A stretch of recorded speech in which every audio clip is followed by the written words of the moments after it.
If you are a pregnant woman in India और आप exercise करने की सोच रहे हो, then chances are कि आपको किसी ना किसी आंटी ने तो जरूर कहा होगा कि बेटा कुछ भी कर लो लेकिन एक्सरसाइज मत करना, वजन मत उठाना प्लीज। लेकिन जब तक ये एडवाइस आपको किसी एक डॉक्टर से for a high risk pregnancy या फिर कोई भी जेन्युइन मेडिकल रीजन से ना मिला हो, इसको एक कान से सुनो और दूसरे कान से निकाल दो। Specially if this happens to come from your कलेशी बुआ मामी चाची ताई, क्योंकि ज्यादातर हेल्दी अनकॉम्प्लिकेटेड प्रेगनेंसीज में एक्सरसाइज नहीं इनएक्टिविटी डेंजरस होती है। क्योंकि अगर आप 9 महीने कुछ नहीं करोगे और ऐसे ही पड़े रहोगे, then you are at risk of gestational diabetes, excessive weight gain, back pain, pelvic pain and joint stiffness. और इस कमजोरी की वजह से पोस्टपार्टम रिकवरी और भी स्लो हो जाती है। इनफैक्ट कई रिसर्चर्स ने तो ये भी ऑब्जर्व किया है कि those who remain active through out there pregnancy experienced an easier labor, especially the first stage of labor. और सिर्फ फिजिकल बेनिफिट्स ही नहीं, एक्सरसाइज प्रीनेटल एंजाइटी और डिप्रेशन के चांसेस भी कम करती है। और ये बेनिफिट तो हम दोनों ने पर्सनली ऑब्जर्व किया है। वैसे भी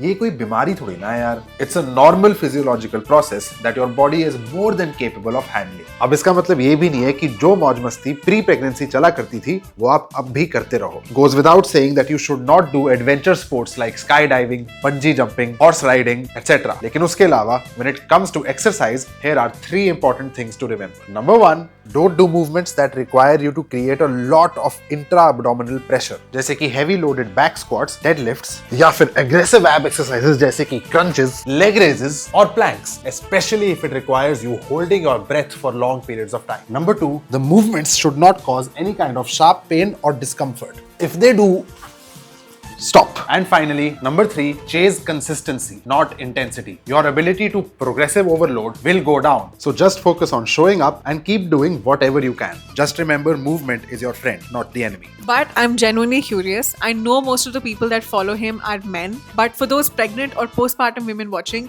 what are some of the things that you've been told about pregnancy that are just completely untrue? Let us know in the comments.